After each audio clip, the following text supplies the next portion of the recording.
Okay, let's talk, you guys. Let's talk. I got so many choices on where to start. COVID-19, all my medical shit on hold, therapy on hold, life on hold. But while in quarantine, obviously all of you know, I'm quarantined with Keith, who I've been trying to leave for 2.5 years. But when you're broke as fuck and have a lot of medical problems, there's nowhere to go. And, watch this. I mean, just stay right there. All right, you cool cats and kittens. All right, so all of the places that I have been applying to, just flip through it.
So you guys get the point, right?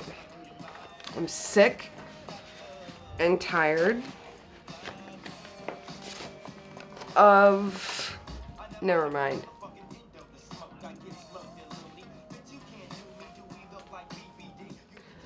So I hope you guys all realize that what we took for granted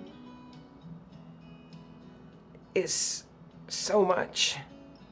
Nothing's ever going to be the same again. Relationships, interactions, intimacy, society, financially, socially, nothing is ever going to be the same again.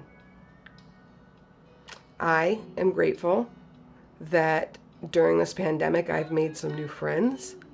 I've had people accept me as family. And I've moved on from all those people who discounted my value and put me in the clearance section while I'm putting them on a throne. This pandemic has opened my eyes. It's opened my heart. It's opened my entire thought process. My observations and my calculations, they add up. And I'm grateful that once this is over, I know that I will find the man who makes me his queen, who goes to bed at night wondering where I am when I'm going to bed at night wondering where he is. I know that I will be continued to be accepted as family from the people who actually make family count. Not from my blood family or my adopted family. Garbage.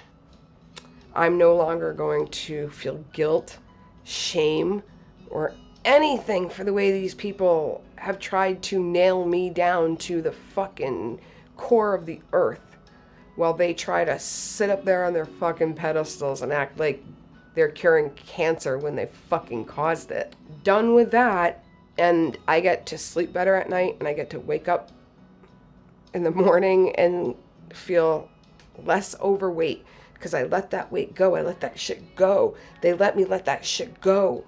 So I guess maybe I should have started with, let me start with I've let you go. But they don't get it though. I'm grateful that I no longer feel obligated to be there for anybody.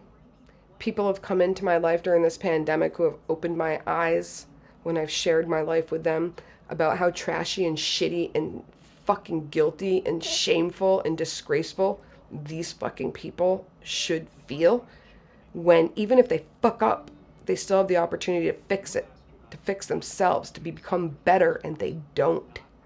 They sit there and play the victims. Poor me, poor me, poor me. But I'm the only one in therapy every week. Stop claiming that you're the fucking victim if you ain't even trying to get fucking help. Because true victims try to get help, support, understanding, processing. I'm doing this shit. So I guess the only thing I have left to say is that when this pandemic ceases, and if it doesn't, then I'm grateful that I've learned everything up to this point that I've had the opportunity to learn, that I've had the opportunity to see what my daughter treats me like. I mean, you want to talk about parent alienation syndrome? Stop leaving a fucking paper trail if you don't want me to keep talking about it. But I don't even really have the effort to keep talking about it because I'm not going to be the only one dealing with this issue. So if none of these other people give a fuck anymore, I'm not quitting. I simply ran out of gas from trying and trying and trying and trying, and I have the paper trail to fucking prove it. They don't have no paper trail. They actually, in a court of law, wouldn't even be able to defend themselves because the burden of proof would be on them. And they don't got nothing but their lies and fabrications and whatever they had to do or say to get their way. And you know what? When you throw people away, you might be throwing yourself away in the process.